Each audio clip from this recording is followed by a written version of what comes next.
Buổi đầu đến đây tôi phải có dưới thì kiểu là chuẩn bị đây.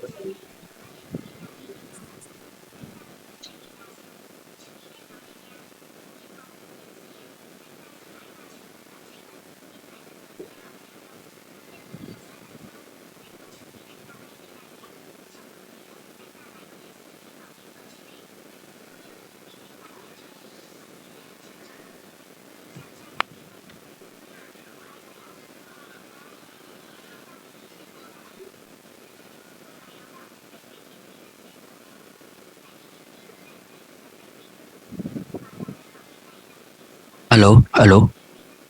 Mình đến chưa bạn. Hello, hello, I can hear you. Trước tiên xin gửi lời chào trân trọng nhất tới các quý vị bác sĩ dược sĩ tham dự buổi hội thảo ngày hôm nay. Xin nhiệt liệt chào mừng.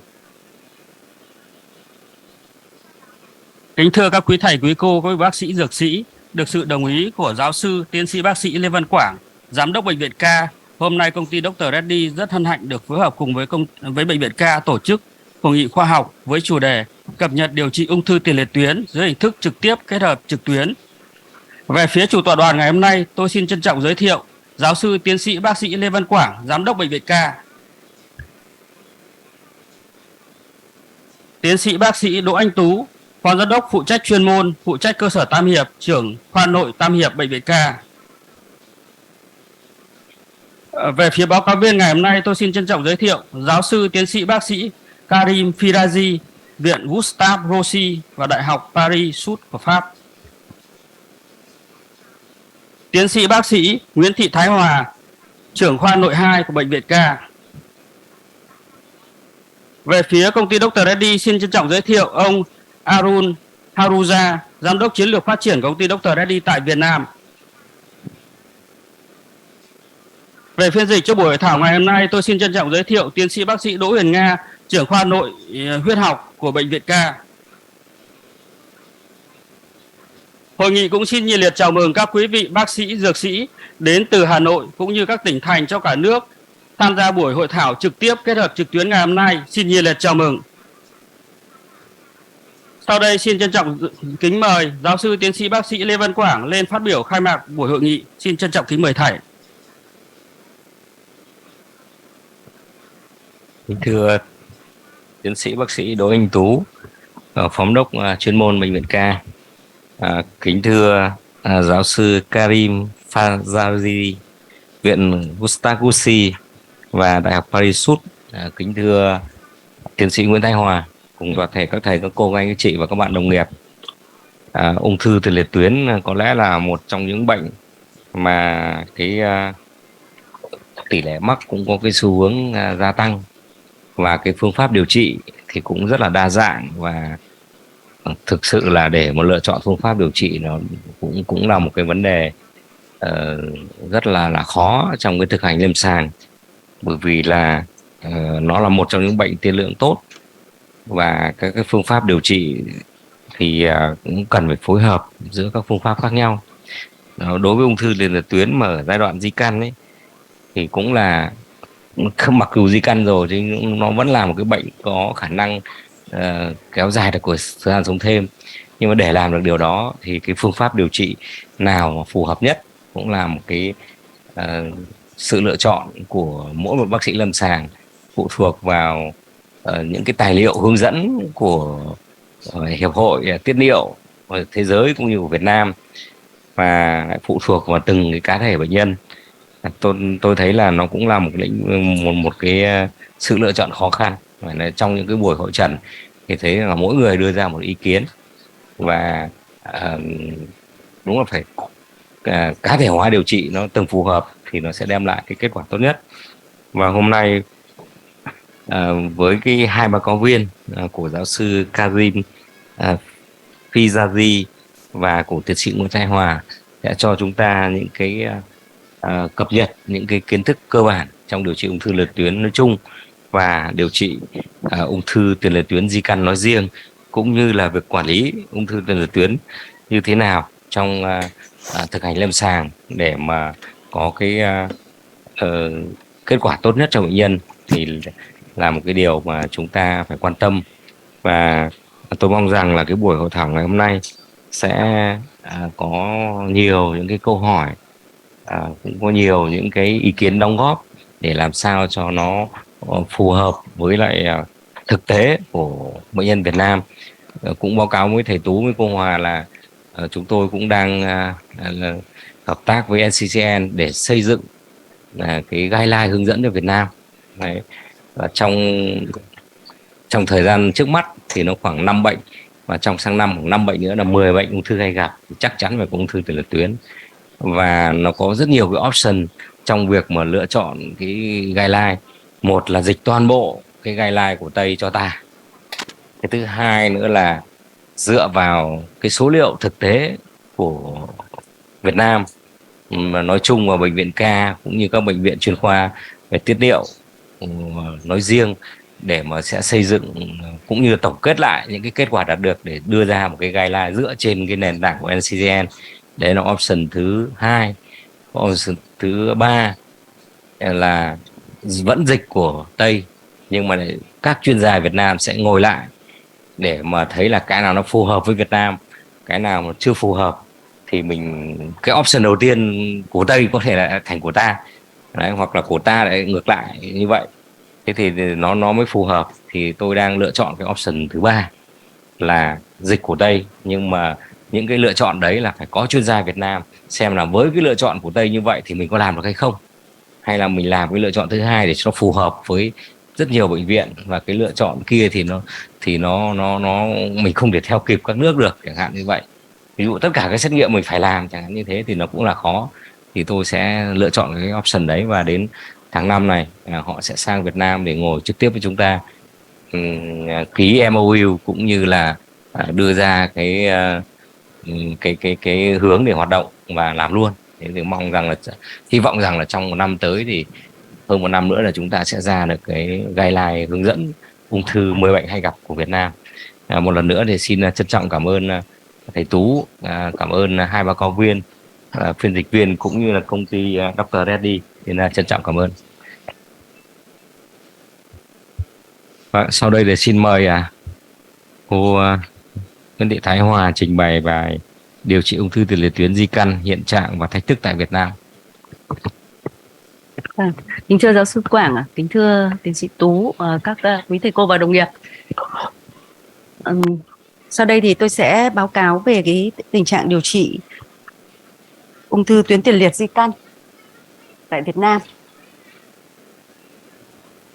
Như các đồng nghiệp cũng biết đấy, là đối với ung thư tuyến tiền liệt di căn thì chúng ta sẽ chia ra làm hai nhóm lớn. Nhóm di căn còn nhạy với cắt tinh hoàn và nhóm di căn đã kháng cắt tinh hoàn. Và chúng tôi sẽ lần lượt điểm qua hai cái nhóm này.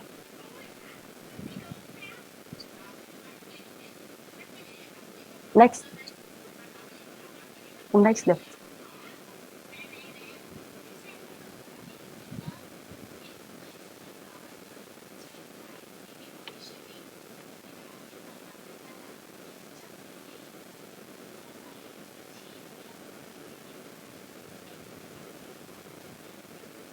Đối với ung thư tuyến tiền liệt di căn còn nhạy với cắt tinh hoàn thì chúng ta sẽ gặp những cái bệnh nhân có thể là di căn từ lúc đến với chúng ta, tức là di căn ngay từ đầu, hoặc là bệnh nhân đã được điều trị các cái biện pháp điều trị tại vùng trước đó và khi mà đến với chúng ta thì xuất hiện di căn.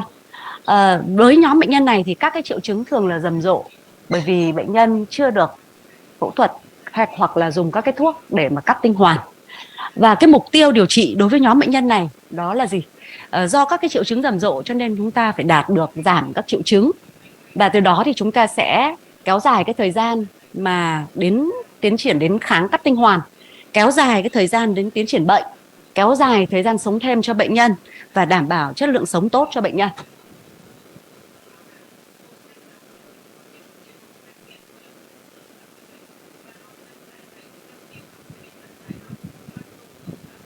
Thế thì ở tại Việt Nam hiện nay thì chúng ta đã có một cái đồng thuận ở giữa các cái nhà ung thư học cũng như là các nhà niệu khoa. Đó là cắt tinh hoàn là chưa đủ và chúng ta phải kết hợp với các cái liệu pháp khác để tăng cái kết quả điều trị cho nhóm bệnh nhân này. Về các liệu pháp khác là gì? Docetacel, các cái thuốc nội tiết mới như là abiraterone, enzalutamide, apalutamide, hoặc là các cái liệu pháp mà kết hợp nhiều các thuốc với nhau, hoặc là xạ trị đối với tổn thương u ở tại tuyến tiền liệt. Thì chúng ta lựa chọn cái liệu pháp nào kết hợp với ADT thì chúng ta sẽ phụ thuộc vào từng cái nhóm bệnh nhân cụ thể.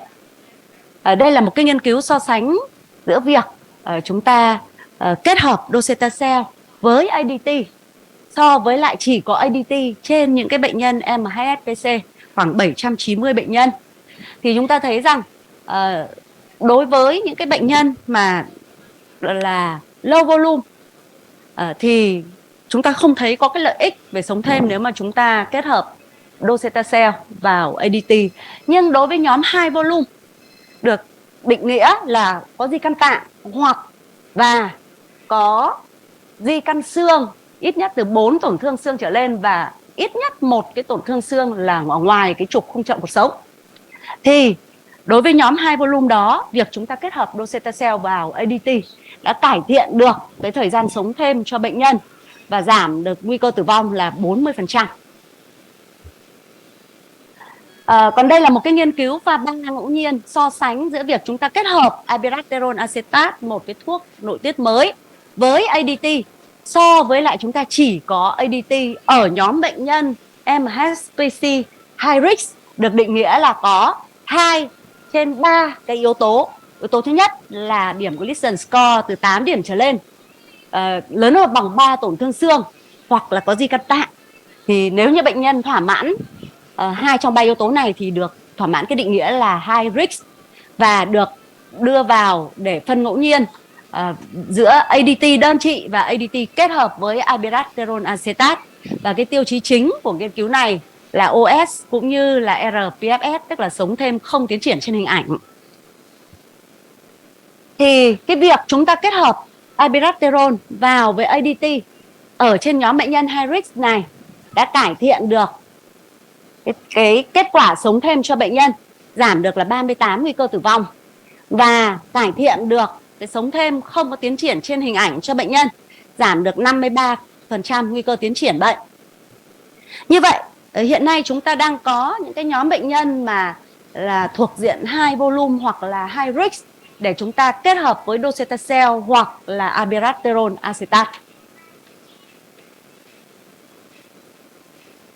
Và cái việc chúng ta cân nhắc lựa chọn phương án nào thì có một cái yếu tố rất quan trọng ở đây để chúng ta quyết định, đó chính là vấn đề độc tính. Thì đối với docetaxel, các đồng nghiệp cũng biết đây là một hóa trị, và ở trên cái nhóm bệnh nhân cao tuổi có kèm theo với nhiều các cái bệnh lý phối hợp thì cái việc điều trị hóa trị nó cũng đem lại nhiều những độc tính hơn so với lại bệnh nhân trẻ tuổi. Và những cái độc tính hay gặp ở đây chúng ta có thể nói đến đó là những cái độc tính trên hệ tạo huyết, những cái độc tính về thần kinh ngoại vi cũng như là mệt, có cả những cái phản ứng dị ứng. Và cái tỷ lệ độc tính độ 3 ở cái nhóm bệnh nhân điều trị docetaxel nó lên tới là 29,6%. Tức tương đương với việc là cứ 10 bệnh nhân chúng ta điều trị thì có khoảng 3 bệnh nhân là xảy ra độc tính độ 3 trở lên. Thì đây là một cái vấn đề mà chúng ta hết sức cân nhắc khi mà chúng ta lựa chọn docetaxel kết hợp với ADT trong nhóm bệnh nhân này. Thế còn nếu mà chúng ta sử dụng abiraterone acetate thì sao?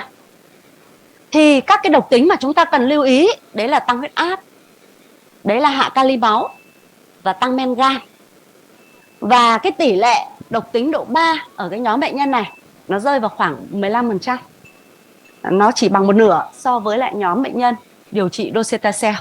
Thì đây là cái yếu tố quan trọng để các bác sĩ của chúng ta quyết định nên điều trị docetaxel hay abiraterone acetate trên nhóm bệnh nhân high volume high risk. Next.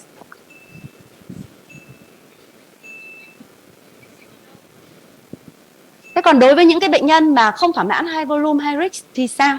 Thì báo cáo các đồng nghiệp là việc điều trị xạ trị vào u nguyên phát cũng đem lại những cái lợi ích nhất định. Đó là người ta dựa vào kết quả của một nhánh của nghiên cứu Stampede. Thì chúng ta thấy việc chúng ta sử dụng xạ trị vào vùng tuyến tiền liệt đã làm giảm cái nguy cơ tử vong cho nhóm bệnh nhân low volume.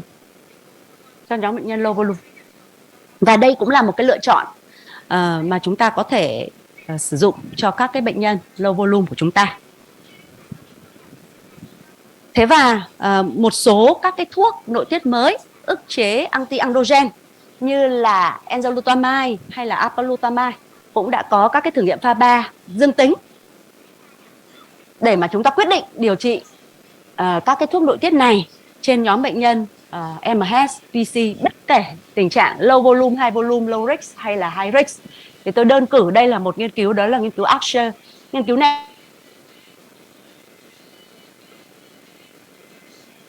SPC bệnh nhân chưa hóa trị, và việc chúng ta sử dụng kết hợp enzalutamide kết hợp với lại ADT được so sánh ngẫu nhiên với lại ADT, và tiêu chí chính của nghiên cứu là sống thêm bệnh không tiến triển trên hình ảnh.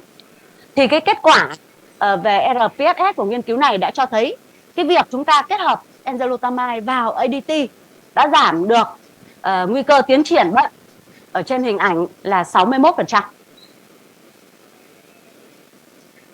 Ngoài ra gần đây thì người ta cũng đã đưa ra kết quả của một số các cái nghiên cứu mà có kết hợp nhiều liệu pháp với nhau. Cụ thể là nghiên cứu Aracen. Đây là một cái nghiên cứu trên nhóm bệnh nhân MHSPC, và bệnh nhân này phải là đối tượng có thể điều trị được ADT kết hợp với lại docetaxel. Và điều trị standard of care ở đây là ADT cộng với docetaxel sẽ được chia ngẫu nhiên có hay không có kết hợp với lại một thuốc ức chế anti-androgen receptor, đó là darolutamide, và tiêu chí chính của nghiên cứu là OS. Thì cái kết quả của nghiên cứu này chúng ta thấy rằng cái việc chúng ta kết hợp darolutamide vào cái điều trị chuẩn đã cải thiện được cái thời gian sống thêm cho bệnh nhân, và cái giảm được có ý nghĩa cái nguy cơ tử vong cho bệnh nhân. Các cái tiêu chí phụ thì chúng tôi rất là quan tâm đến là cái thời gian đến khi bệnh chuyển thành CRPC. Thì cái việc chúng ta kết hợp darolutamide vào với cái liệu pháp ADT với docetaxel cũng đã cải thiện được rất là rõ rệt cái thời gian mà tiến triển bệnh đến CRPC, giảm được cái nguy cơ tiến triển đến CRPC là 64%. Tiếp theo chúng ta có một nghiên cứu rất là nổi tiếng trong thời gian gần đây, đó là nghiên cứu PIS-1. Nghiên cứu này là một cái nghiên cứu mà để người ta muốn đánh giá cái việc chúng ta kết hợp abiraterone acetate hoặc abiraterone acetate cộng xạ trị vào với lại điều trị chuẩn standard of care. Mà standard of care ở đây là ADT có hoặc không có kết hợp với lại docetaxel. Do vậy cái nghiên cứu này sẽ có 4 nhánh. Nhánh thứ nhất là standard of care, tức là ADT có hoặc không kết hợp với docetaxel. Nhánh thứ hai là standard of care kết hợp với lại abiraterone acetate, đó là nhánh B. Nhánh C là standard of care kết hợp với lại radiotherapy. Và nhánh D là nhánh kết hợp cả standard of care với abiraterone với radiotherapy. Tiêu chí chính của nghiên cứu là đánh giá về OS và rPFS. Thì chúng ta thấy đây là một cái nghiên cứu dương tính. Tức là trên toàn bộ dân số chúng ta thấy là rPFS đều đạt. Nếu mà chúng ta kết hợp abiraterone vào với standard of care thì đều cải thiện được cái thời gian đến thời gian mà sống thêm không có tiến triển trên hình ảnh, là đang từ 2,22 tháng, 2,22 năm mà chuyển thành là nếu chúng ta kết hợp với abiraterone thì nó lên đến tận 4,46 năm, tức là nó gấp đôi cái thời gian đến tiến triển trên hình ảnh ở trên toàn bộ dân số.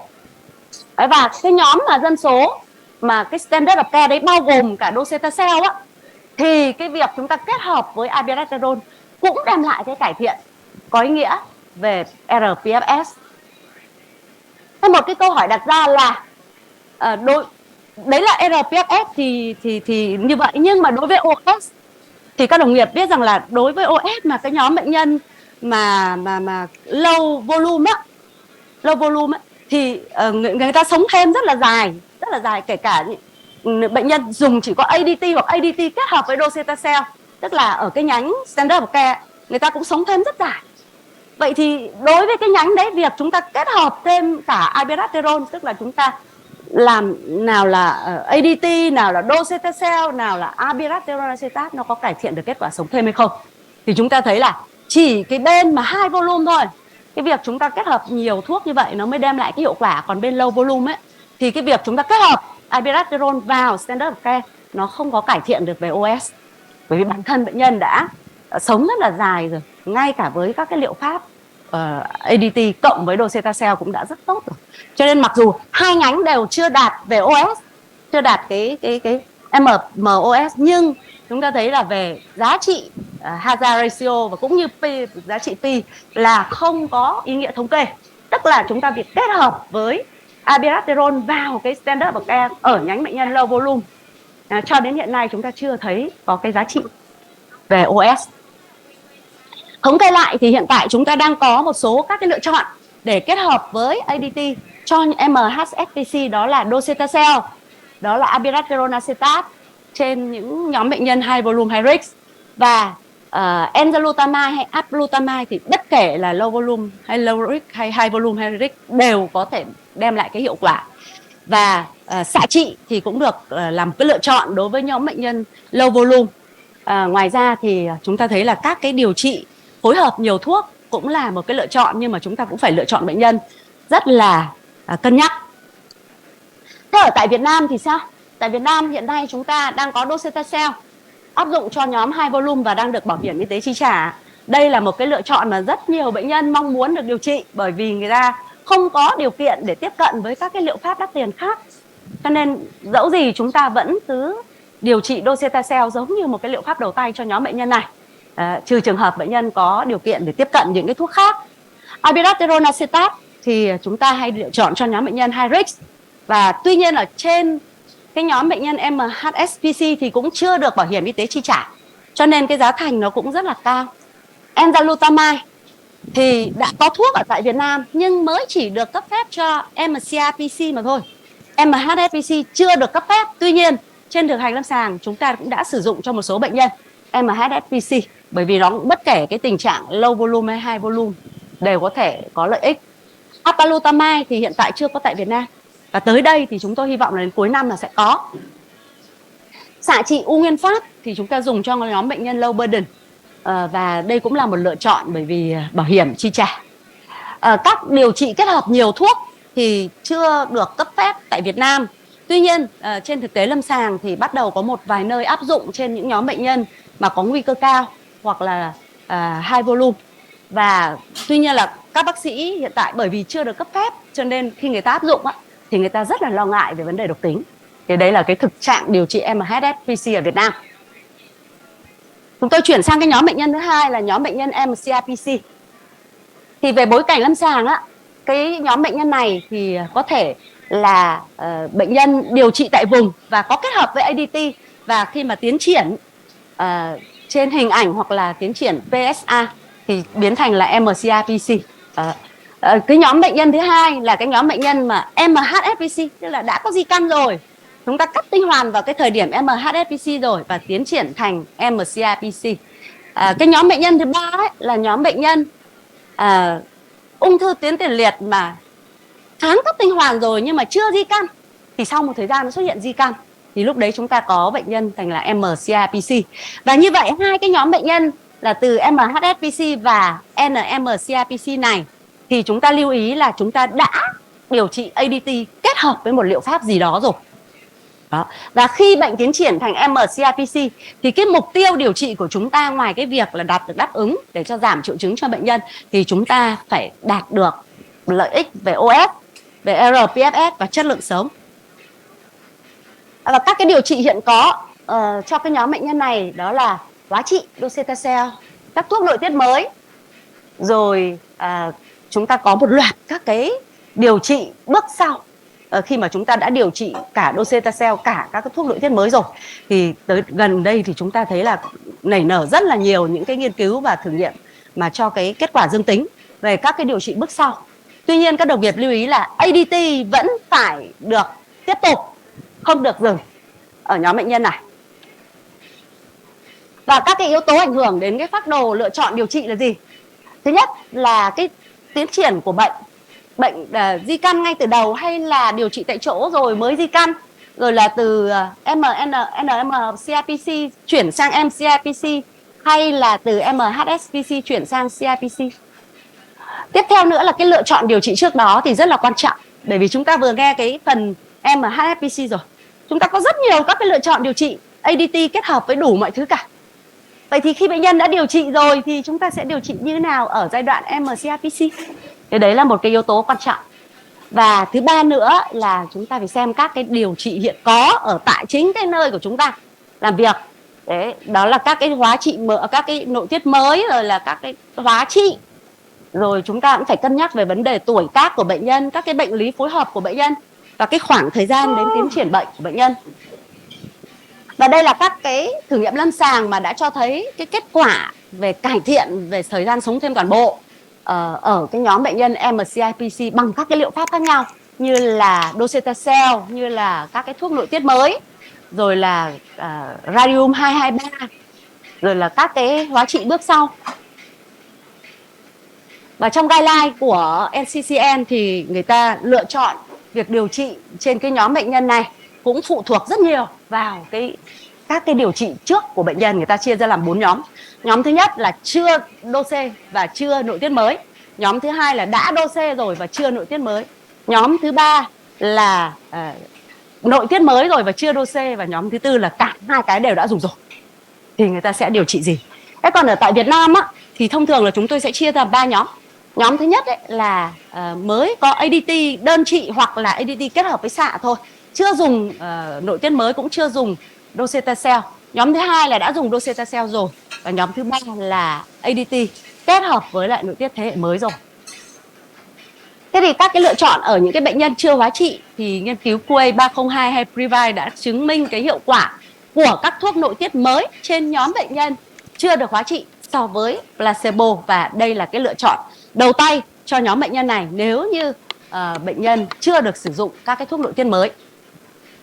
Thế và đối với những cái bệnh nhân mà các cái đối tượng chẳng hạn như là bệnh nhân không thể tiếp cận được các cái thuốc nội tiết mới, hoặc là bệnh nhân đã dùng các thuốc nội tiết mới rồi ở trong cái giai đoạn MHSPC rồi. Đấy. Thì docetaxel là cái lựa chọn đầu tay cho nhóm bệnh nhân đấy, dựa vào nghiên cứu TAC 327 cho thấy cái hiệu quả cải thiện sống thêm của docetaxel so với một cái hóa trị khác là mitoxantrone. Và nếu như bệnh nhân đã dùng docetaxel rồi thì liệu cái nội tiết mới nó có đem lại hiệu quả không? Thì kết quả của QA 301 hay là AFFIRM đều khẳng định là có hiệu quả. Nếu mà bệnh nhân đã dùng docetaxel rồi thì chúng ta yên tâm sử dụng abiraterone hay là enzalutamide cho sau khi bệnh nhân thất bại với docetaxel. Và cái khuyến cáo lựa chọn điều trị của châu Âu cũng khẳng định một điều là cái việc chúng ta lựa chọn điều trị cái gì cho bệnh nhân MCRPC nó sẽ phụ thuộc vào, thứ nhất là thể trạng bệnh nhân, thứ hai là các cái điều trị từ trước, thứ ba là triệu chứng của bệnh nhân, thứ tư là các cái bệnh lý phối hợp, rồi genomic profile, rồi là cái sự lan rộng của bệnh và cái sự lựa chọn của bệnh nhân. Và khuyến cáo ở mức độ mạnh. Tiếp theo nữa, một cái khuyến cáo đó là chúng ta sẽ sử dụng các cái nội tiết mới như abiraterone hay là enzalutamide cho những cái bệnh nhân mà trước đây được điều trị với 1 và 2 lai hóa chất, tức là chưa điều trị được các cái thuốc nội tiết mới. Thì đây cũng là một cái khuyến cáo mạnh mẽ. Và một cái khuyến cáo mạnh nữa đó là gì? Chúng ta có thể điều trị hóa chất cho những cái bệnh nhân mà trước đây người ta đã dùng abiraterone hay là enzalutamide. Và có một cái khuyến cáo mà các đồng nghiệp lưu ý đó là chúng ta nên tránh điều trị tuần tự giữa các cái thuốc nội tiết mới với nhau. Đó là chúng ta điều trị abiraterone xong thất bại chúng ta chuyển sang enzalutamide thì cái hiệu quả nó không được cao và người ta khuyến cáo là nên tránh. Và trong cái thời gian gần đây thì chúng ta thấy một loạt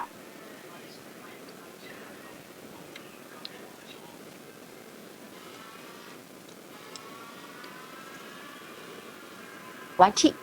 Thì đây là một cái nghiên cứu mà chúng ta thấy là trong cái thời gian gần đây nó đem lại cái hiệu quả rất cao cho nhóm bệnh nhân có đột biến HAA, đột biến BRCA1, BRCA2 và ATM. Thì nghiên cứu này là cái nghiên cứu mà so sánh đối đầu giữa việc chúng ta sử dụng olaparib là một thuốc ức chế PAP với lại cái lựa chọn của thầy thuốc sau khi bệnh nhân đã thất bại với các cái thuốc nội tiết mới. Thì thầy thuốc lựa chọn như thế nào? Đấy là một lựa chọn của thầy thuốc và so sánh đối đầu với lại ức chế PAP là olaparib và chia ra làm 2 cohort. Cohort 1 là đột biến BRCA1, BRCA2 và ATM, và cohort A2 là tất cả các đột biến HAA. Thì chúng ta thấy là đối với cohort A ấy, tức là đột biến BRCA1, BRCA2 và ATM á, thì cái việc mà chúng ta sử dụng thuốc ức chế PAP ấy, nó đã cải thiện gọi là ngoạn mục cái tỷ lệ đáp ứng, nó từ 2,3% mà nó tăng lên đến 33%. Đó, cái tỷ lệ đáp ứng. Thế và các cái tiêu chí khác của nghiên cứu, tiêu chí chính đó là rPFS hay là OS cũng đều có cải thiện rất là rõ rệt với thuốc ức chế PAP ở nhóm bệnh nhân này. Tiếp theo là một cái hóa trị cũng thuộc nhóm tác xăng, cabazitaxel. Và cái nghiên cứu này cũng so sánh cabazitaxel với lại cái lựa chọn của bác sĩ nếu như mà bệnh nhân đã thất bại với docetaxel và một cái liệu pháp nội tiết mới. Thì chúng ta thấy là đây cũng là một cái nghiên cứu dương tính, tức là cabazitaxel đã cải thiện được cả về PFS, rPFS và OS so với lại cái lựa chọn của thầy thuốc ở cái nhóm bệnh nhân đã thất bại với docetaxel cũng như là nội tiết mới. Một cái nghiên cứu tiếp theo là nghiên cứu Vision, chúng tôi cũng điểm qua thôi, là nghiên cứu sử dụng lutetium 177 gắn vào PSMA so với lại cái lựa chọn của thầy thuốc thì cũng cải thiện được về OS và rPFS trên nhóm bệnh nhân đã thất bại với nhiều các cái liệu pháp điều trị. Còn thực tế điều trị MCRPC ở Việt Nam thì sao? Thì hiện nay chúng ta được phê duyệt là docetaxel là bảo hiểm 100%, abiraterone acetate chi trả bảo hiểm 30%, enzalutamide và olaparib thì chưa có được bảo hiểm chi trả, và đây là hai cái thuốc rất là đắt tiền. Cho nên cái việc mà chúng ta lựa chọn cái liệu pháp nào thì nó cũng sẽ ngoài cái việc phụ thuộc vào cái điều trị trước đó mà nó còn phụ thuộc rất là quan trọng vào cái việc tiếp cận của bệnh nhân đối với các cái thuốc như thế nào, có khả năng kinh tế để tiếp cận hay không. Rồi chúng ta sẽ ưu tiên điều trị các cái thuốc nội tiết mới nếu như trước đó chưa được điều trị. Và nếu mà đã thất bại với cả thuốc nội tiết mới và hóa trị rồi thì cái điều trị sau này nó hết sức khó khăn, bởi vì những cái điều trị của chúng ta tiếp theo, thứ nhất là chúng ta chưa có, thứ hai là nó rất là đắt tiền. Thế về kết luận thì hiện tại đã có những đồng thuận về điều trị MHSPC cũng như MCIPC ở tại Việt Nam, và vai trò của các thuốc nội tiết mới được xác định và nên được sử dụng sớm. Tuy nhiên, chưa có nhiều bệnh nhân có thể tiếp cận được, và các cái điều trị bước sau thì còn hạn chế do tính sẵn có và cũng như là do giá thành của điều trị. Bài báo cáo của tôi đến đây là hết. Xin trân trọng cảm ơn các đồng chí.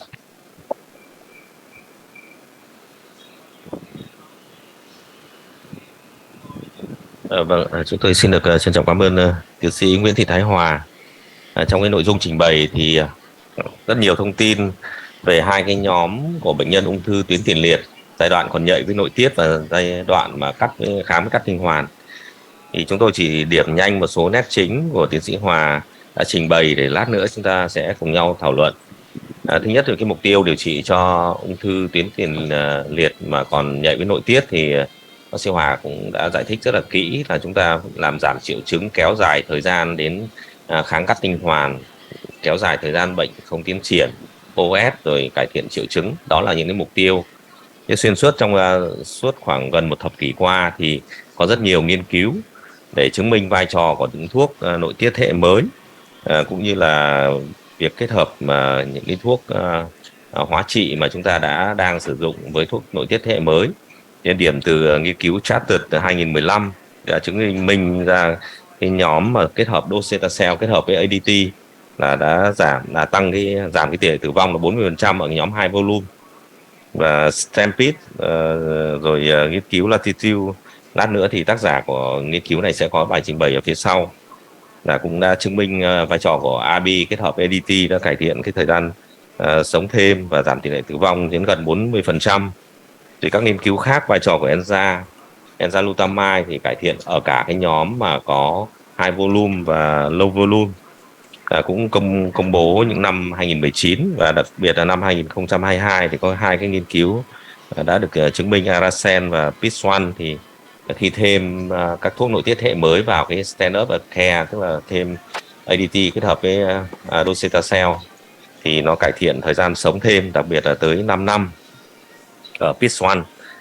Như vậy thì trong cái giai đoạn trước đây thì chúng ta chỉ có cắt tinh hoàn, nhưng mà bây giờ là cắt tinh hoàn là không đủ, là phải thêm vào thuốc nội tiết thế hệ mới, và hoặc là kết hợp với docetaxel ở cái nhóm MHSPC. Còn ở cái nhóm mà điều trị đã kháng cắt tinh hoàn rồi thì thực ra cái nhóm này điều trị cũng rất là khó. Bác sĩ Hoàng cũng đã trình bày những cái khó khăn. Trước đây chúng ta chỉ có docetaxel, sau này thì chúng ta có AB hoặc là enzalutamide.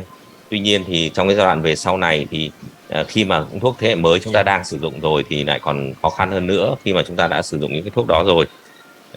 Trong các cái nội dung trình bày của cái kháng cắt tinh hoàn thì bác sĩ Hòa cũng mô tả cái thiết kế nghiên cứu CUM 302 của vai trò của AB khi mà sử dụng trước hóa trị, với vai trò của docetaxel và enzalutamide, và đặc biệt có một cái tỷ lệ mà ức chế PAP. Trong cái nghiên cứu cuối cùng thì bác sĩ Hoàng cũng đã trình bày đối với những bệnh nhân có đột biến BRCA1/2 hoặc là ATM. Thì đấy là những cái nội dung mà lát nữa thì các thầy cô các anh chị cũng có những câu hỏi trao đổi với báo cáo viên. Thì sau đây thì chúng tôi xin giới thiệu báo cáo viên thứ hai cũng rất nổi tiếng. Báo cáo viên này thì là nghiên cứu viên chính trong nghiên cứu Latitude và các nghiên cứu PIS. Thì giáo sư Karim Fizari là tiến sĩ, là bác sĩ chuyên khoa ung thư tại viện Gustave Roussy. Ông là giáo sư ở trường Đại học Paris. Giáo sư Firazi lấy bằng y khoa năm 1995, năm 97 thì ông hoàn thành nghiên cứu sinh ở viện Gustave Roussy. Sau khi làm chương trình, giáo sư thỉnh giảng tại trung tâm MD Anderson ở Houston từ năm 1999 đến năm 2001. Ông nghiên cứu về mô hình di căn xương do ung thư tiền liệt tuyến, và ông đã có bằng tiến sĩ về phân tử ung thư, nghiên cứu về phân tử năm 2003. Ông là trưởng khoa y học ung thư tại Viện Gustave Roussy từ 2015 đến 2018 và phong hàm giáo sư tại Đại học Paris suốt năm 2009. Ông là chủ tịch của nhóm nghiên cứu ung thư Pháp về ung thư niệu sinh dục và nhóm nghiên cứu ung thư biểu mô nguyên phát không xác định. Ông cũng đã chứng minh vai trò của denosumab trong việc điều trị ung thư di căn xương, ung thư tuyến tiền liệt di căn xương, và ông là chủ trì nghiên cứu Latitude đã được bác sĩ Hòa trình bày vào năm 2017 về vai trò của abiraterone trong ung thư tuyến còn nhạy với nội tiết. Và rất nhiều các bài báo đã được công bố. Ông tham gia các cái nghiên cứu GTUS 13, nghiên cứu PIS1, PIS2, PIS4. Sau đây thì chúng tôi xin cảm ơn giáo sư đã nhận lời mời báo cáo trong hội nghị ngày hôm nay, và xin mời giáo sư trình bày cái nội dung là quản lý bệnh nhân ung thư tuyến tiền liệt tiến triển trong hoàn cảnh thực tế điều trị. Xin trân trọng kính mời.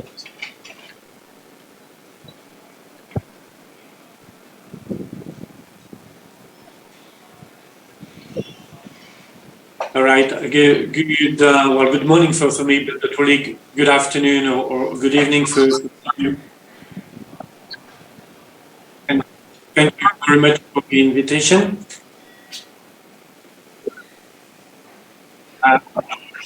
I actually can hear the translation, so if you can turn this off, probably it's going to be easier for me to speak and to present. So again, thank you very much for this kind invitation. Let me share my screen. I hope you can confirm you see my screen now. Otherwise, please let me know. So I will try to... Professor Fizazi, sorry to interrupt you. Just put in presentation mode. We can see 2 slides. So it actually is in presentation mode. Let's see. Let's see if I can avoid that. I'm not sure I can actually. At the top. Yeah, let's see. Yeah. So the issue is that I have 2 screens. Let me try this way maybe. Is it better now or not? Not, let's see, not yet. Not showing yet.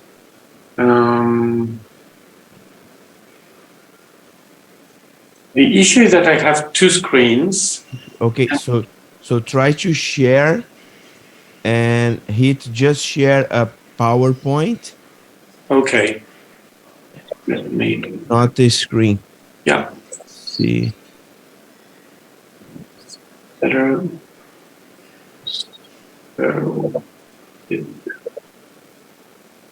Yes, right now we can see just the slides. Just put it. No. You know, at the top, can you see it? Yeah, okay. So try once again. So I'm sharing the PowerPoint. Yes. Right. And then at the bottom, hit that presentation mode. Yeah. Yes, this button.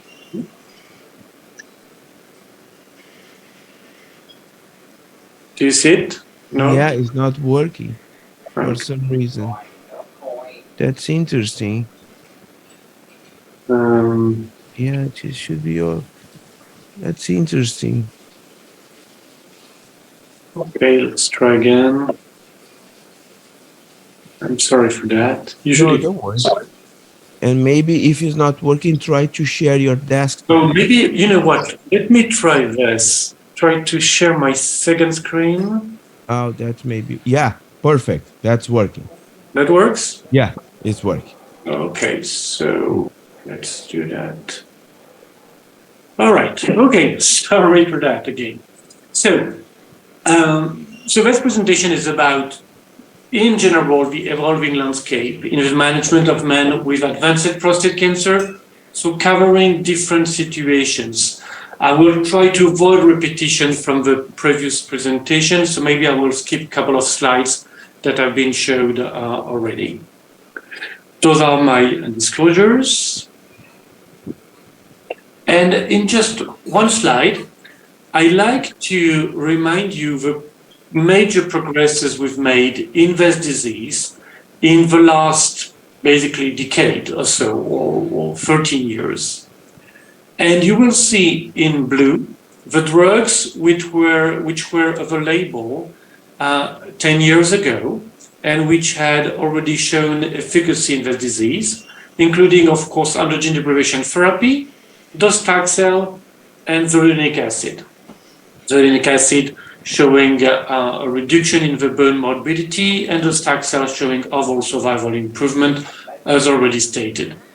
And now you will see in red all the new drugs that came in the last decade. So you see it's full of red on my slide, which is good news for the patients. Starting from the right-hand side, the extreme right, when patients have exhausted many treatments, abiraterone and enzalutamide, cabazitaxel, radium, lutetium PSMA, olaparib, have shown overall survival in the space. And then you will see that many of these agents have moved to the left-hand side, showing even greater improvement for the patients, and denosumab plus or minus replacing zoledronic acid, of course, when available. So this is all nice, but now assuming that we have all these treatments available, and of course I know that it's not necessarily the case everywhere, including in Vietnam, but what is the best strategy how to use these agents? And I think we can discuss 4 different strategies. The first strategy is earlier treatment. Second strategy is sequence the treatment, one after the other one. Third strategy, combine to try to circumvent resistance. And fourth strategy, personalize the treatment and give that gentleman one treatment, while the average gentleman will get another treatment. So let me try to review where we currently stand with these 4 strategies. And let me start with earlier treatment.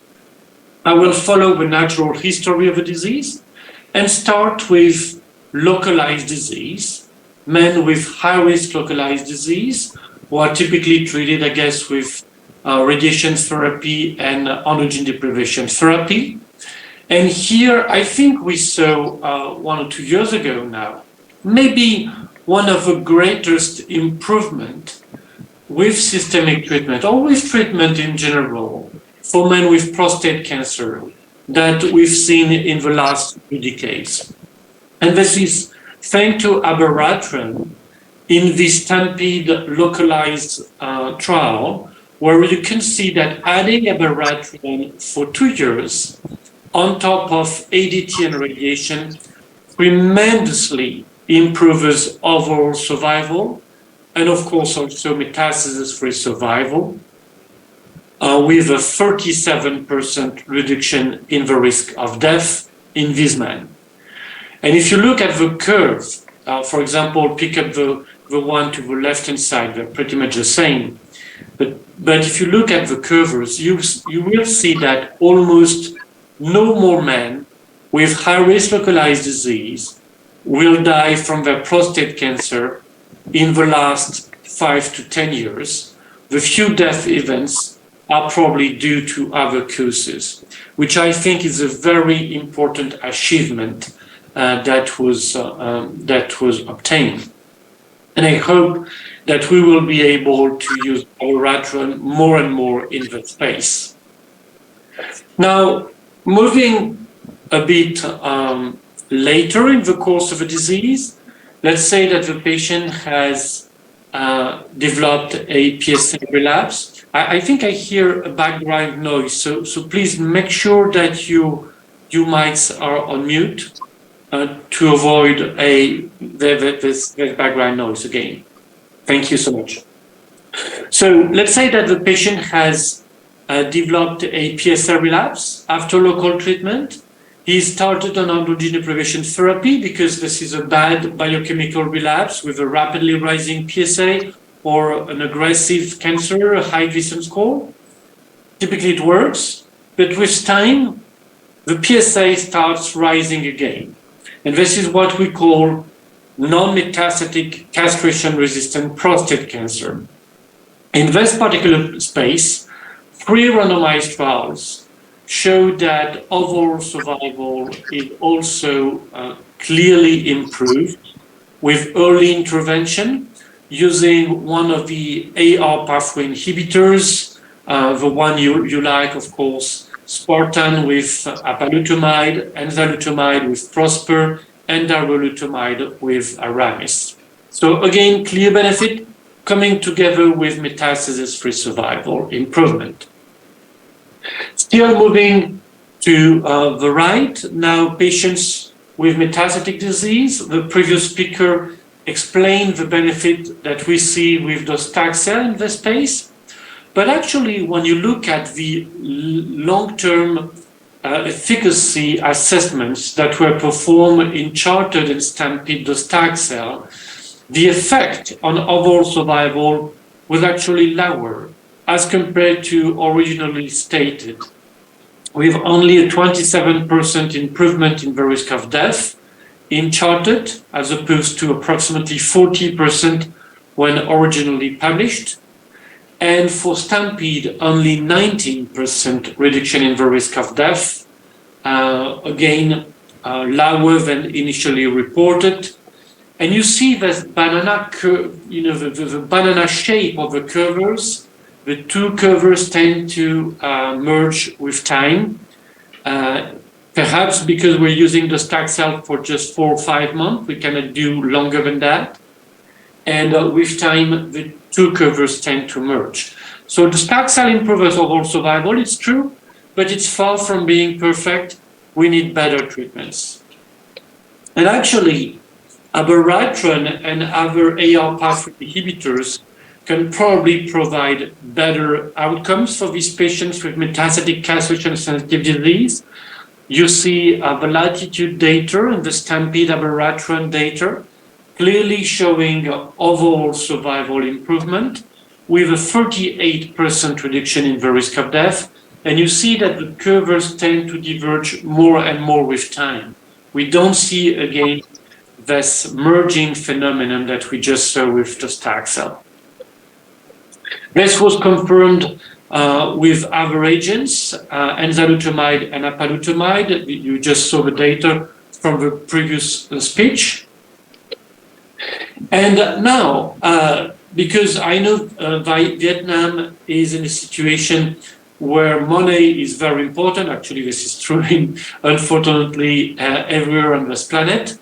But I know that many patients have limited resources and that insurances cannot cover everything. So I'm showing here the APCC consensus data that were achieved for in the consensus conference, specifically focusing on countries with limited resources. And the question here was, what do you do for your patients with metastatic castration-sensitive disease if you are in a country with limited resources, or if your patient is not fully covered by insurances, when you start androgen deprivation therapy? And you will see that the experts, again, coming from countries with limited resources, were split between bilateral orchiectomy or LHRH agonist to be used for androgen deprivation therapy. So again, both can be used and both are recommended as the first method of achieving castration. A second question was asked also at APCC limited resource countries, which was, what do you do for your patients with high volume men? And you will see that, again, this was split between experts. Half of them recommended ADT alone, and half of them recommended ADT plus docetaxel. Abiraterone was not recommended at this time, but this was actually this meeting was done mostly 2 years ago, before abiraterone became a generic drug in most countries. And it will be, I think, interesting to see, now that abiraterone is generic, whether abiraterone can actually be used more often for these men. And you see that also nobody voted for the option 5, which is ADT plus docetaxel plus abiraterone.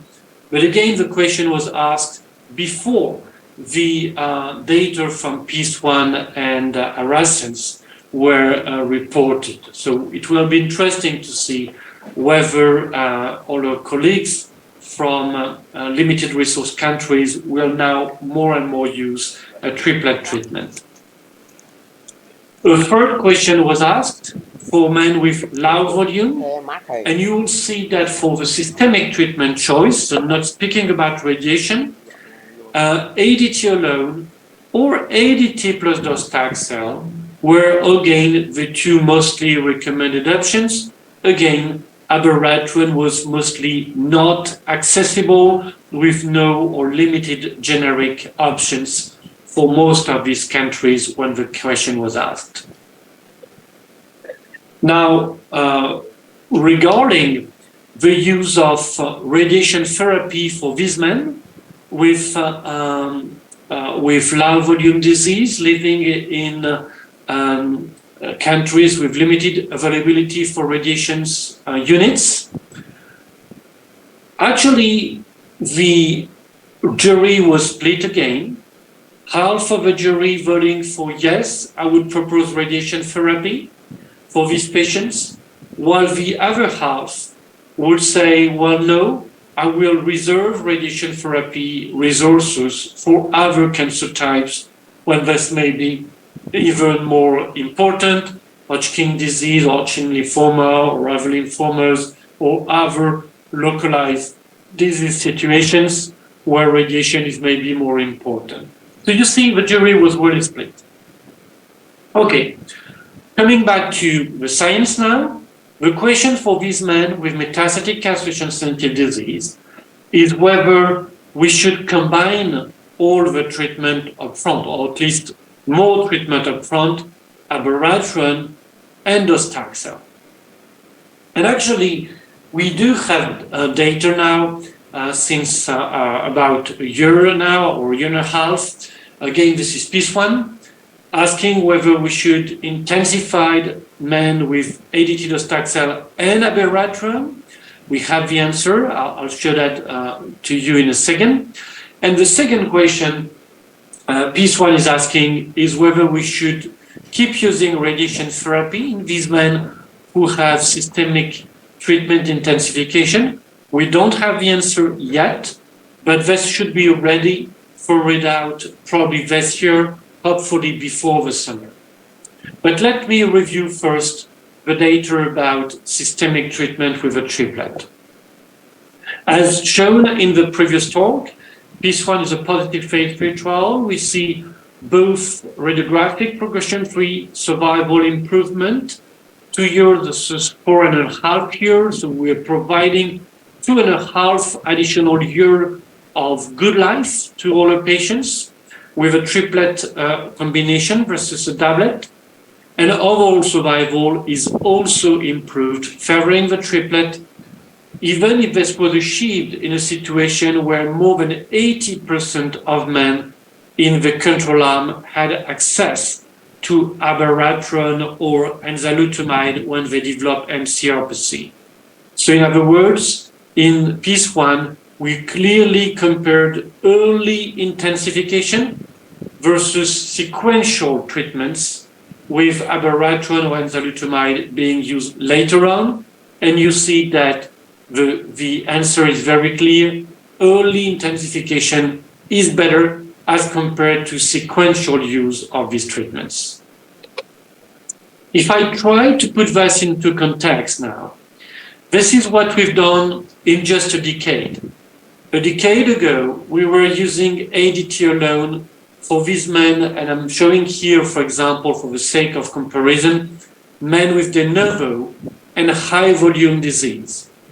These men had less than 3 years of median overall survival, all control arms showing of all phase 3 trials showing the same data, less than 3 years of survival. Docetaxel improved that to 43 months of survival. Abiraterone improved overall survival to, say, 53 months. And now, with 3 drugs, we see these men living more than 5 years. So in less than a decade, we've moved away from less than 3 years of survival to more than 5 years of survival for these men with the worst outcomes, again, de novo and high volume, which I think is remarkable. And again, this is achieved with mostly now available drugs and cheaper drugs, ADT, docetaxel, and abiraterone. This is consistent now with other data. We now see 3 phase 3 trials pointing to the same direction. PIS1, which I just showed you, Arasens, and even Enzamet also has a subgroup of triplet treatment. And you see that in all these 3 phase 3 trials, overall survival is significantly improved, favoring triplet therapy as compared to doublet therapy. I think the standard of care this year, if we have access, of course, to this treatment, for men with de novo and high volume, if they're fit to receive docetaxel chemotherapy, this should be a triplet treatment, of course, the one you like or the one that's available. For men who are unfit for docetaxel or who don't want chemotherapy, ADT plus a second-generation hormonal agent should be the standard of care. For men with low volume disease, I guess we should use ADT, a second-generation hormonal agent, and radiation therapy based on the STAMPEDE data. We should see more data about combining radiation therapy with second-generation hormonal agents soon in PIS1, as I said. Having said that, the triplet data, the triplet treatment, should probably be discussed also on a one-by-one basis in men with low volume disease. And I'm saying that because the Erasmus data that you were just shown at ASCO GU a month ago actually support efficacy for triplet systemic data even in men with low-risk disease. More data is also to come from PIS1, hopefully this year. Now, for men who have a relapse after local treatments and who have not seen hormonal therapy, so again, metachronous metastatic hormonal sensitive disease, it's hard to make a strong recommendation, to be honest, because these men were very rare in all phase 3 trials that were reported in the last decade. Probably the most meaningful data come from the combination of ADT and a second-generation hormonal agent. But again, we should be cautious because we don't have so many data for these men, and specifically for those of them who are at risk for cardiovascular disease, we should measure and be very balanced with all the decisions.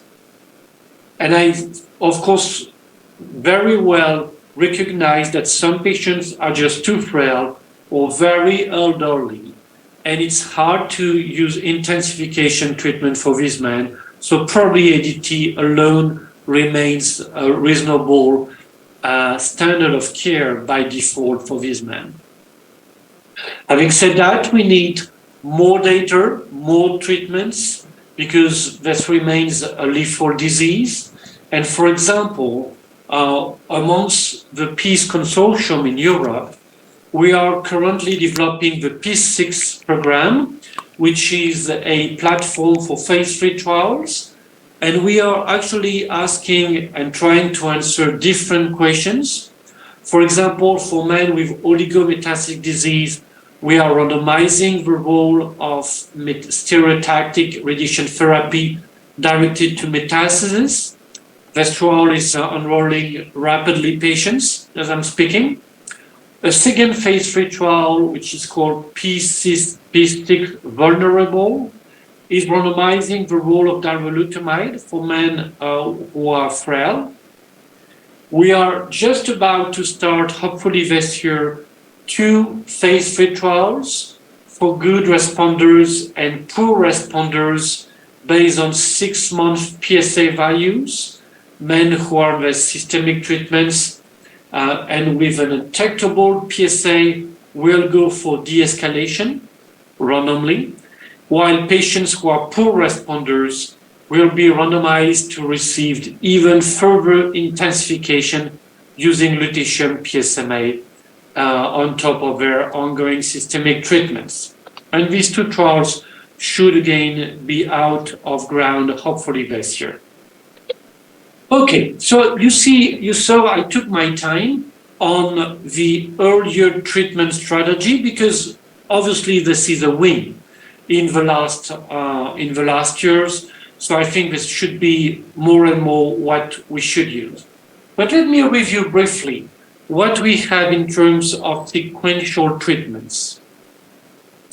First question is whether we should keep using the old generation hormonal manipulation, bicalutamide, dexamethasone, estrogens. All these treatments are cheap, but unfortunately they're not very active. And as you can see, in randomized trials comparing old generation versus new generation, the new generation drugs actually win. So of course, if available, I think we should go for a new generation drug such as abiraterone or enzalutamide as soon as possible for men with mCRPC, if not used earlier. Now we see many more patients progressing after either abiraterone or enzalutamide. And the question is what's next, of course? What should we use? And this slide is showing you the bad news. And the bad news is that these agents actually have quite strong cross-resistance between each other. So in other words, if you're using abiraterone and you go for enzalutamide, enzalutamide will work in only 25% of these men. And if you do the reverse sequence, enzalutamide first and then abiraterone, it's even worse. Only 5% of men will benefit. So we should prevent us from using this sequence. It just doesn't work. Now, this slide is showing you the good news. And the good news is that taxane remain mostly active in men failing abiraterone or enzalutamide. This data is one of the biggest we have as I'm speaking. It comes from a Q302 trial. It's showing that most men who have exhausted abiraterone still derive benefit from the Taxane chemotherapy with approximately a 50% response rate and a time to progression of approximately 8 months. So not that different as compared to what we see in our routine practice with the Taxane chemotherapy in men who have not seen abiraterone, which I think is very reassuring to all the patients. Also, we have cabazitaxel data in men who have exhausted these drugs. And COD was a very pragmatic phase 3 trial which focused on men who have received already one taxane and one AR pathway inhibitor, whatever the sequence, one before the other one. And the question was really, should we go for second taxane with cabazitaxel, or should we go for the second AR pathway inhibitor, abiraterone or enzalutamide, depending on what the patient had received in the first place? And as you can see, the answer is very clear. The second taxane is the way forward. Cabazitaxel clearly improves not only radiographic progression-free survival, but also overall survival, with almost a 3-month difference in medians and a 36% reduction in the risk of death. Don't pay too much attention about which comparator was used. Actually, cabazitaxel won against abiraterone or enzalutamide. Now, coming back to countries with limited resources, we have actually APCC consensus voting about what should be used in terms of chemotherapy doses if a patient has East Asian ethnicity. So if you're using a taxane, how should you initiate the treatment? And you can see that the jury was split into almost 3/3, with a big 1/3 saying, I will start with standard doses, 75 milligrams per square meter, and I will dose reduce if my patient does not tolerate that. The second third, or fourth actually, would go for a reduced dose, 60 milligrams per square meter, and then I will keep reducing my doses. And the last third would start with reduced dose, but then escalate dose in the absence of relevant side effects. So you see 3 different strategies, and the jury was out to provide a clear guidance. I think these 3 strategies are very meaningful. I tend to dose reduce my docetaxel treatment when I'm facing a man with East Asian ethnicity, but you probably know this much better than me, and I will be too curious to see what your practice is. Now, a second question, which was used at a PCC, is about efficacy in patients with other ethnicities than Caucasian, which was the major ethnicity enrolled in phase 3 trials. So the question was really, can we extrapolate the data from phase 3 trials to other ethnicities for efficacy? And mostly the jury said yes, 66% of the overall jury members. But as you can see here now, if you're asking the same question about toxicity, it's the exact opposite answer that the jury is providing. It's a clear no answer. We cannot extrapolate the data from phase 3 trials to other practice, especially if patients have other ethnicities. So in other words, we should be very cautious in terms of toxicity. We see more toxicities than what is reported in phase 3 trials. Let's move now to combination treatments. And here, I think we don't have so many data in mCRPC. Actually, we have one trial which I think is important to shed some light. And it's a combination of abiraterone and radium-223. Usually we are happy when we see Kaplan-Meier curves separating like this, blue curve and red curve. But this one actually is not a good news at all, because the control arm is the red curve, and the blue arm is that of the experimental treatment combining abiraterone and radium.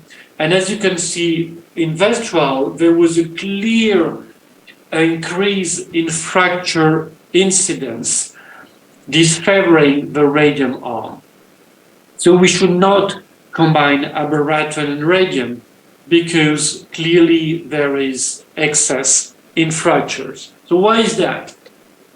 Probably because most patients in this trial did not receive zolinic acid or denosumab to prevent the event of fractures.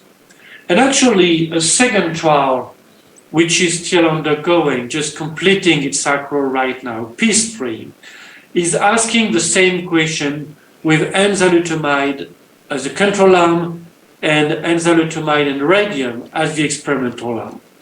But because the trial had just started enrolling patients when the first trial read out, an amendment was proposed to make zolinic acid or denosumab mandatory for the next to come patients. And this is the data now. And I think this is very important to our practice right now. You will see in blue and in green the incidence of fractures for men treated with enzalutamide or enzalutamide and radium without a bone protecting agent. And it's really bad. At 2 years, approximately half patients receiving enzalutamide and radium have developed a fracture, and one out of 4 of the patients receiving enzalutamide alone also has developed a fracture. That's really bad.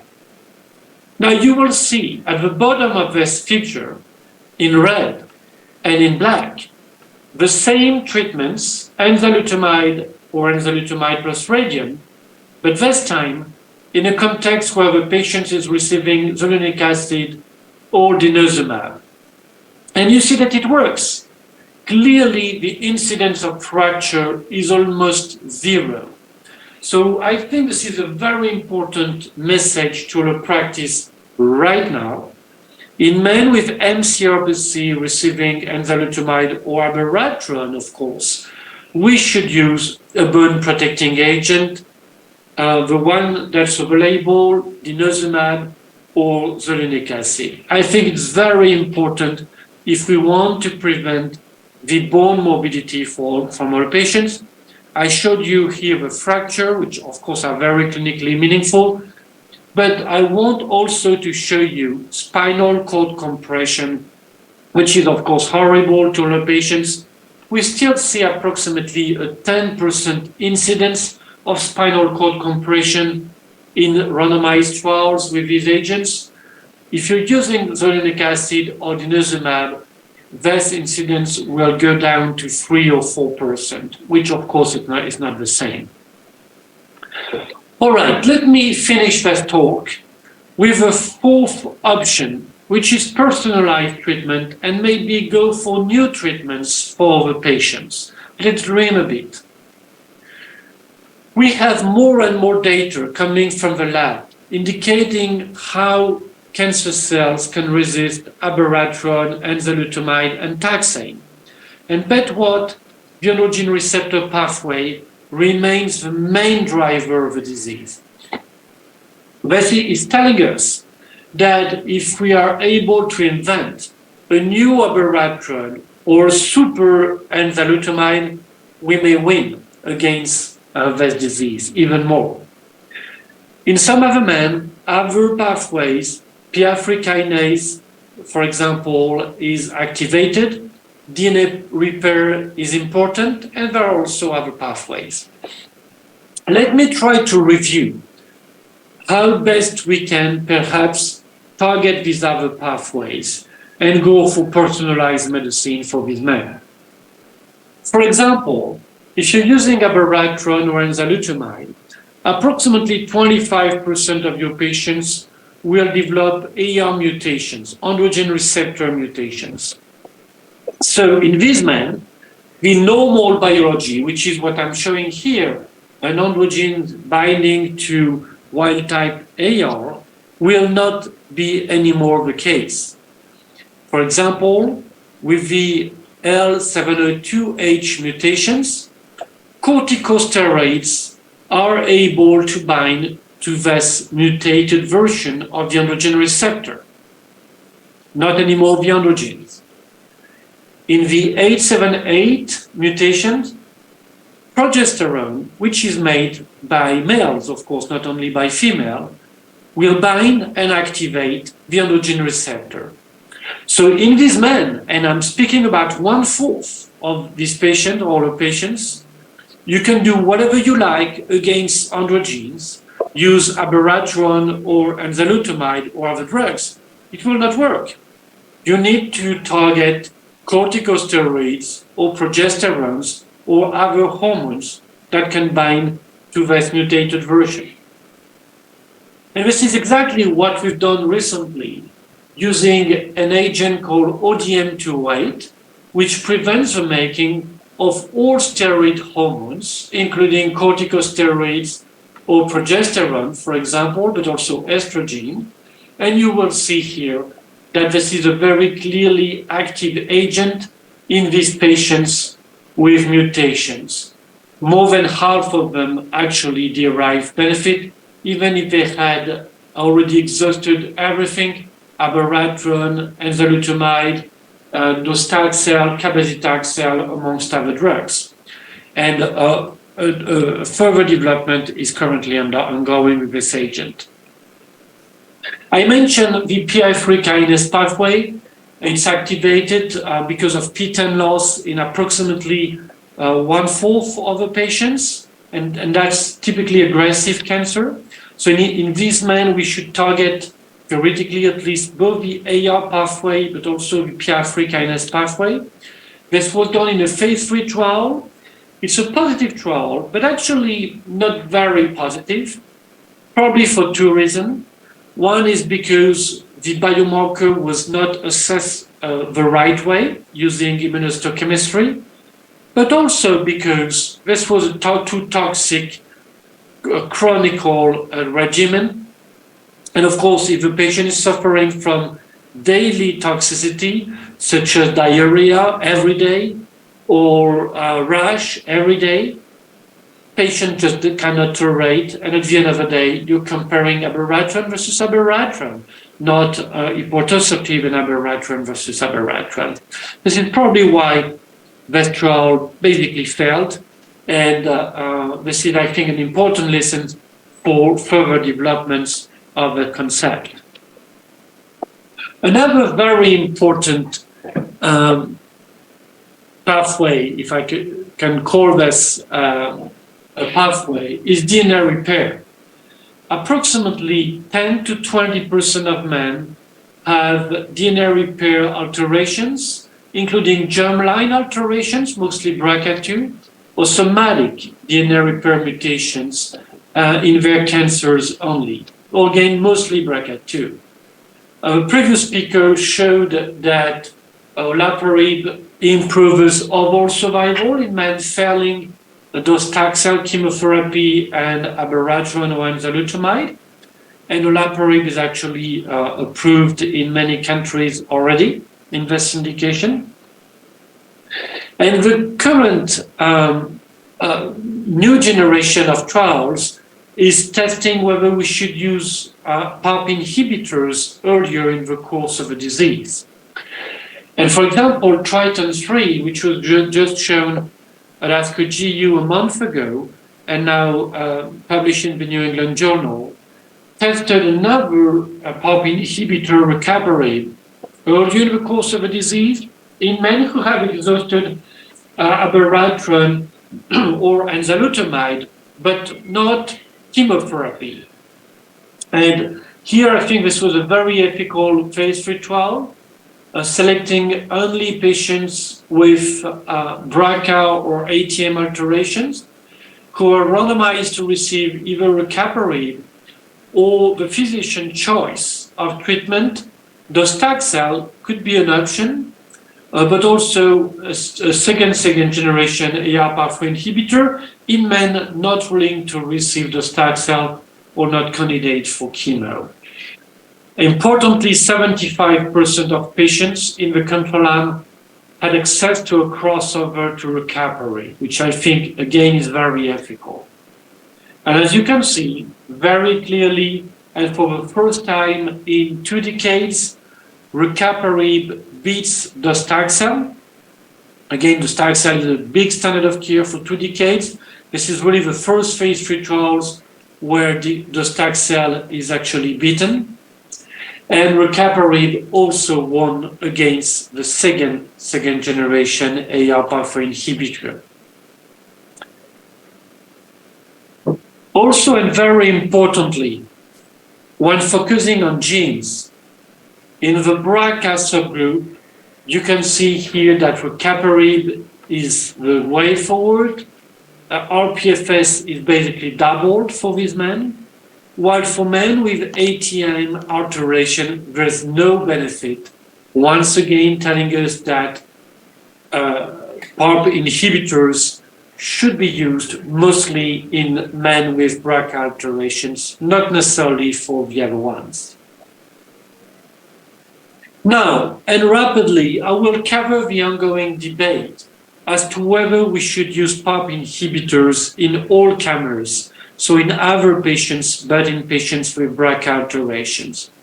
And as you can see here on the screen, even magnitude phase 3 trial combining niraparib with abiraterone, clearly the combination is better for men with BRCA alteration, but not for men without BRCA alteration.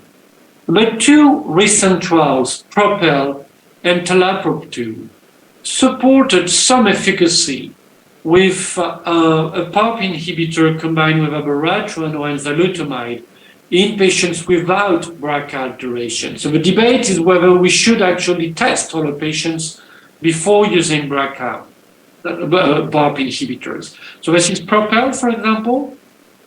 And as you can see, for men with BRCA alteration, there is clear benefit again and again and again. But for the first time, PROPEL... có cái đột biến BRCA thì việc điều trị please remove PARP inhibitor cũng giúp cải thiện thời gian sống, và cái sự cải thiện này nó kéo dài khá là ổn định.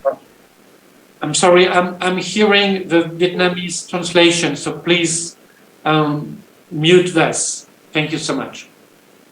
So as you can see, for patients without BRCA alterations, what is called all comers,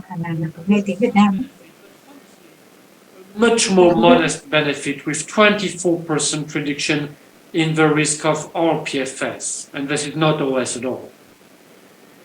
And speaking about OS, there is no benefit for these men, while for patients with BRCA alteration, as you can see, there is a tremendous overall survival improvement with a hazard ratio of 0.3, so in other words, 70% reduction in the risk of death.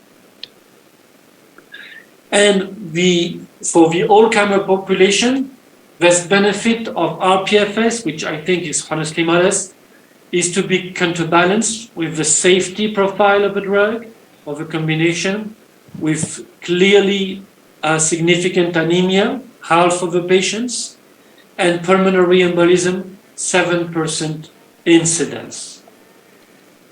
No benefit in quality of life for these all-comer populations. And TALAPRO-2 actually shows the same data now.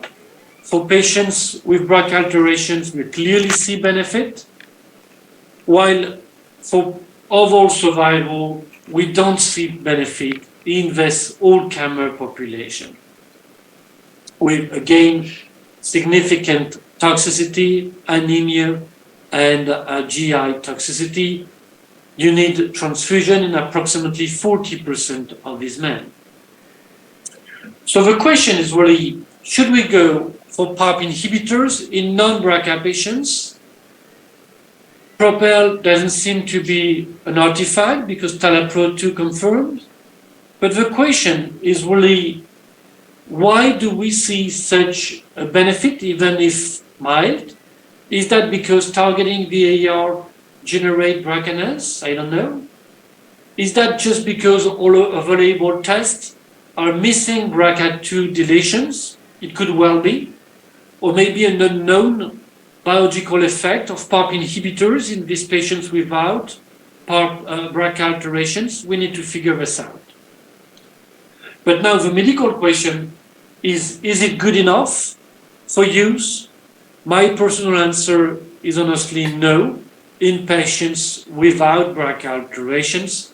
because it's an RPFS benefit only and a modest one, 24% reduction, without quality of life benefit, without pain benefit, without skeletal events benefit, without overall survival benefit, and with a significant toxicity profile.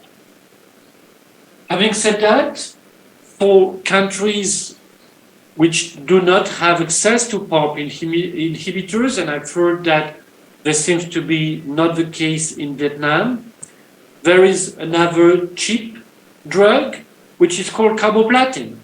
And I think that for patients with BRCA alteration, carboplatin is a very reasonable option. And sometimes when I don't know the BRCA status of my patients, when he's referred from elsewhere, and I don't have the time to assess that because patient is degrading rapidly, I honestly giving it a try to carboplatin, and it actually works in approximately 20% of men before we test, and much more if you know the BRCA status. In BRCA2 patients, it probably works in approximately half of the patients, similar to what we saw with PARP inhibitors. So this is probably a very reasonable option for you guys in Vietnam, I believe. Now, and to complete this talks, PSMA is also a very important target. PSMA is a transmembrane protein, very well and very often expressed in men with advanced disease. And as already alluded to by the previous speaker, we now have a positive phase 3 trial, VISION, clearly showing that lutetium PSMA improves overall survival on top of standard of care in men who have exhausted a taxane and abiraterone or enzalutamide, who are selected by PSMA PET as having expression of a PSMA protein. You see here on the screen very clear data, 48% reduction in the risk of death pairing the PSMA lutetium arm. So you see, we do have now evidence of biomarker-triggered efficacy in this disease. BRCA2 predicts for PARP inhibitors. MSI high predicts for PD-1 inhibitors. PSMA expression predicts for PSMA lutation. And probably more is to come soon. For example, PTEN loss may predict for AKT inhibitors. AR mutations predicts for ligand inhibitors, and CDK12 double mutations, biallelic mutations, predict probably for PD-1 inhibitors.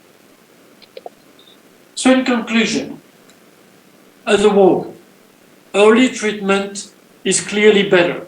So if you can do it, please do. This is true with taxane. It's even more true with AR pathway inhibitors, for example, in men with metastatic castration-sensitive disease, in men with high-risk localized disease, in men with M0 CRPC. Sequential treatment is still routinely used by default, mostly.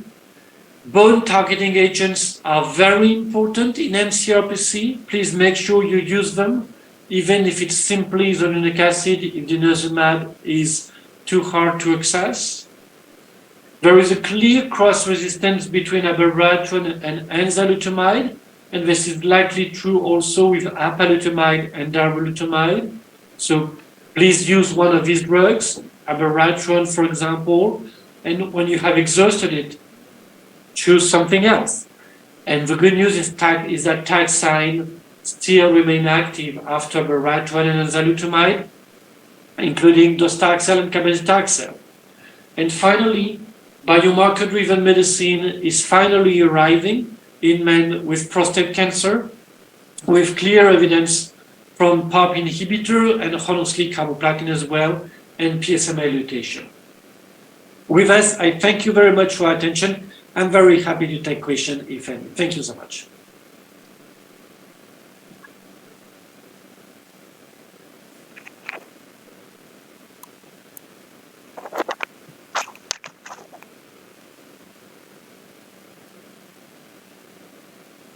So I cannot hear any speaker, but I'm happy to take question if any.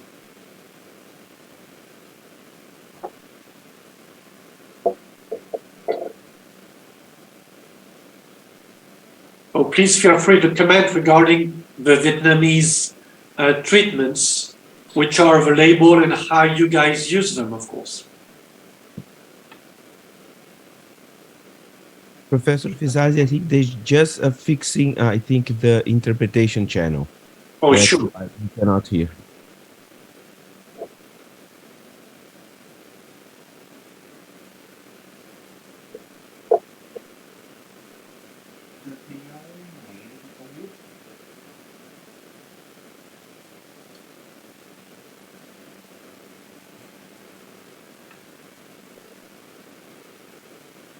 There is some questions in the question and answer channel. Oh, okay. Yeah, I see that.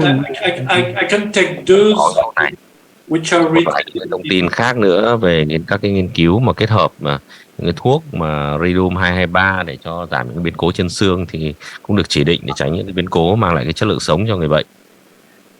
Thì một vài cái nhóm mà có cũng giống như nội dung mà tiến sĩ Hòa trình bày, ví dụ như là có đột biến BRCA hoặc ATM thì kết hợp với những thuốc ức chế PAP hoặc là kháng nguyên, sử dụng những cái thuốc kháng nguyên màng đặc hiệu với tuyến tiền liệt. Thì sau đây thì đúng quá theo cái lịch trình chúng ta quá 10 phút thì chúng ta sẽ có thời gian thảo luận 20 phút. Thì chúng tôi xin mời các báo cáo viên sẽ cùng trả lời những câu hỏi của các quý vị đồng nghiệp. Và xin mời các câu hỏi online có thể là chiếu lên trên màn hình, và sau đó thì tại hội trường có những câu hỏi thì sẽ được gửi tới các báo cáo viên. Có rất nhiều câu hỏi.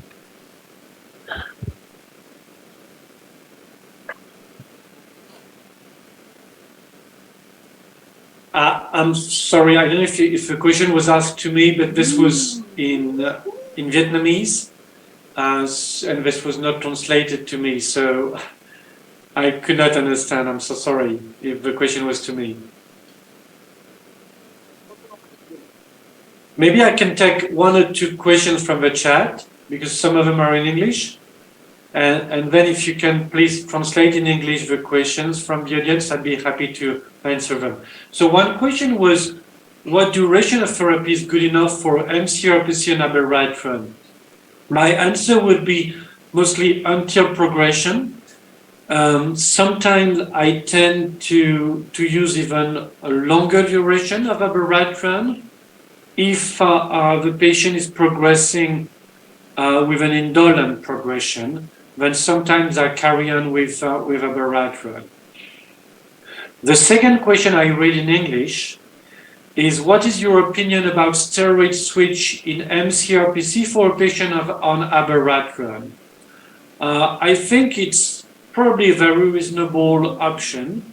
If a patient is not progressing rapidly, approximately 30% of men will benefit from a switch from prednisone to dexamethasone. So if your patient is not symptomatic, I think it's very reasonable. I'm doing it myself in my practice.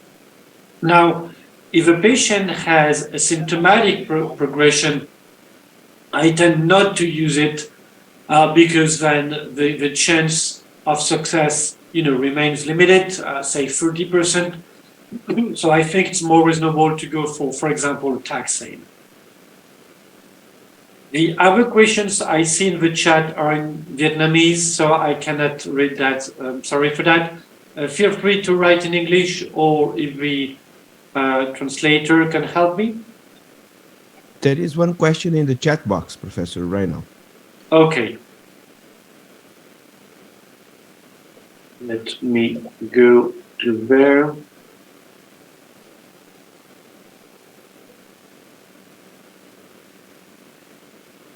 The one I see are in English, but I think I saw a comment asking me about low-dose abiraterone. I think this is also a very reasonable option. We don't have a phase 3, but we have a randomized phase 2 trial. suggesting that 250 milligram of abiraterone with food is similar in terms of pharmacokinetics, efficacy, and safety as compared to the classical dose of 1 gram without food. So when I see a patient coming from a low income country, I'm actually proposing this gentleman to receive that if he's paying out of a pocket. Again, if I can use 1 gram, I'm using 1 gram because all phase 3 trials will be have been used with this regimen. So I think this is stronger evidence. But of course, if the patients cannot afford paying for 1 gram, I go for 250. Okay, let me go to another question maybe. Between abiraterone and enzalutamide, how is the clinical experience of the expert's choice for patients with MCSPC and MCRPC? Well, I tend to favor in most patients abiraterone, but mostly for toxicity reasons and for cost reasons. Honestly, the efficacy appears to be very similar between the agents. We have a randomized trials coming from Canada showing very similar efficacy between the two agents. Abiraterone is honestly usually better tolerated from a cognitive function standpoint. Many elderly patients cannot tolerate the full dose of enzalutamide, to be honest. Hypertension is being seen with both agents. We thought it was only abiraterone 10 years ago, but it appeared that the incidence is very similar with enzalutamide. So I tend mostly to use abiraterone for these reasons, again, taking into consideration the cost, which is much lower with enzalutamide. But there are exceptions. Okay, this was the question of the dose. Do I have any other questions?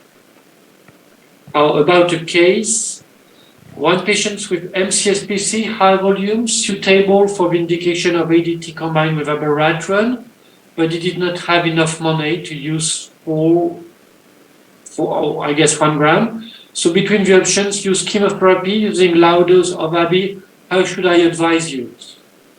Right, I think this is very reasonable. It's hard to address your question, for sure, of course. You know what? If it were my patients with high volume disease and is fit for chemotherapy, I would probably go for the Taxol and low dose abiraterone using 250 milligrams. At least this is what I would, recommend to my patient. And then depending on what he can afford, of course, we will discuss. But medically speaking, this is what I would recommend to the gentleman. Yeah. Let's see. I don't see other questions. Is there another one? Oh, I have a 17-year-old male with prostate cancer. 17, is that true?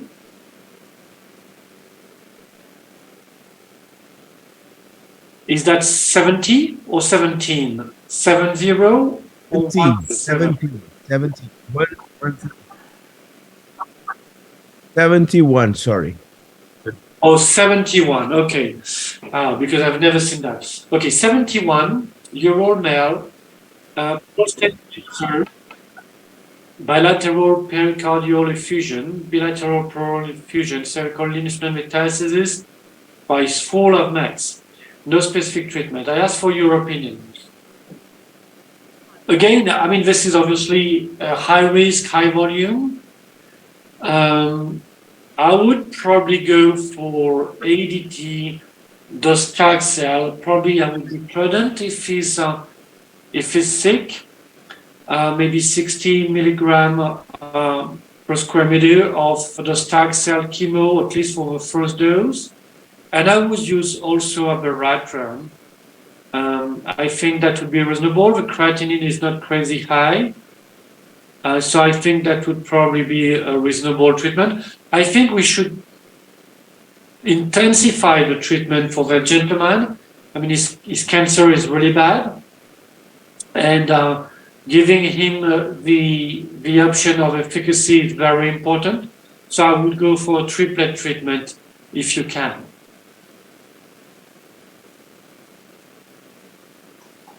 Any other question?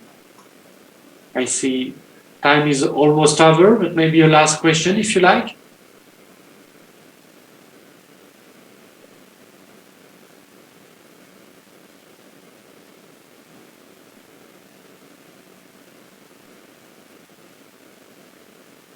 Okay. So hopefully this was helpful. Thank you very much for the opportunity. Các anh chị có câu hỏi khác nghe cho này, bác sĩ Nga cũng rất là vất vả. Okay. Xin mời các anh chị có câu hỏi cho, ở đây có mấy câu hỏi cho bác sĩ Hòa đâu. Phần đầu có câu hỏi. And I'm sorry, I don't have a translation.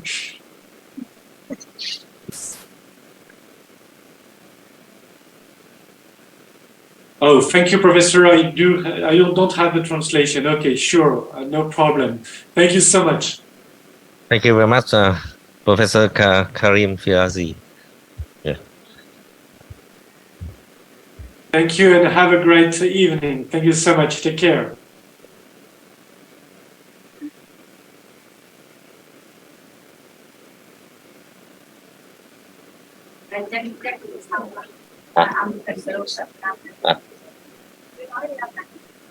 Vâng, nói.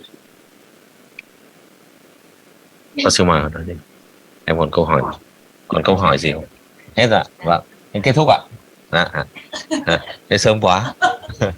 Và cảm ơn các thầy cô các anh chị. Thì qua hai báo cáo của các chuyên gia trong và ngoài nước, toàn những người nổi tiếng cả. Nghiên cứu latitude cũng như là Pitson từ giáo sư Karim. Mặc dù thì qua cái đường truyền nó không được tốt lắm, nhưng mà ông cũng đưa ra một số những cái thông điệp, đặc biệt là đối với ung thư mà còn nhạy với nội tiết thì điều trị thì càng sớm càng tốt, đặc biệt là những thuốc nội tiết hệ mới kết hợp với ADT và điều trị bộ ba triplet thì sự lựa chọn cho những bệnh nhân phù hợp, những cái đối tượng là high volume. Mặc dù là chúng ta chưa có nhiều kinh nghiệm, nhưng mà ông ấy cũng nói là chúng ta có thể giảm liều docetaxel từ 75mg xuống 60mg, hoặc là có thể giảm liều bắt đầu từ thấp hoặc là tăng lên thì tùy theo, và có thể là điều trị tuần tự để giảm những cái độc tính. Thì cái này thì chúng ta cũng chưa có nhiều kinh nghiệm, chưa có nhiều bệnh nhân để sử dụng cái này. Tuy nhiên thì một số những trường hợp có tổn thương nặng, tổn thương tạng thì cũng nên sử dụng. Ngoài ra thì những bệnh nhân mà không phù hợp thì điều trị nội tiết thế hệ mới kết hợp với ADT, và khẳng định một điều là ADT là không đủ cho những đối tượng ung thư tiến còn nhạy với nội tiết, đặc biệt là high volume. Những trường hợp low volume thì kết hợp với thuốc nội tiết ADT kết hợp với xạ trị là sự lựa chọn phù hợp. Trong cái nội dung bài trình bày thì ông cũng nói một số những cái điểm ở nước mà thiếu nguồn lực về y tế hoặc là thiếu máy xạ trị thì các cái phương pháp lựa chọn nó phù hợp. Trong đó ADT là cái phương pháp căn bản trong điều trị ung thư tuyến tiền liệt ở tất cả các giai đoạn. Ngay cả giai đoạn kháng cắt tinh hoàn thì chúng ta biết là docetaxel cũng có vai trò hết sức quan trọng. Mặc dù là những cái thuốc nội tiết thế hệ mới có ưu thế về thời gian sống thêm hơn docetaxel. Thì ở đây thì những cái nội dung đó thì đã được trình bày, và những cái câu hỏi cũng được các quý vị đồng nghiệp gửi đến các báo cáo viên. Thì phải thay mặt cho thầy Quảng, chủ tọa hôm nay, thì chúng tôi xin được trân trọng cảm ơn công ty Dr. Reddy phối hợp cùng Bệnh viện Ca tổ chức cái hội thảo ngày hôm nay, đã mời được những chuyên gia có uy tín, có nhiều kinh nghiệm để báo cáo cũng như trả lời những câu hỏi. Và chúng tôi cũng trân trọng cảm ơn tất cả các quý vị đồng nghiệp tham gia trực tiếp cũng như là trực tuyến tham gia và đặt câu hỏi cho hội nghị và đóng góp cho thành công của hội nghị. Tôi xin kết thúc hội nghị ở đây và cảm ơn bác sĩ Nga một lần nữa. Và Cảm ơn tiến sĩ Thái Hòa và mời công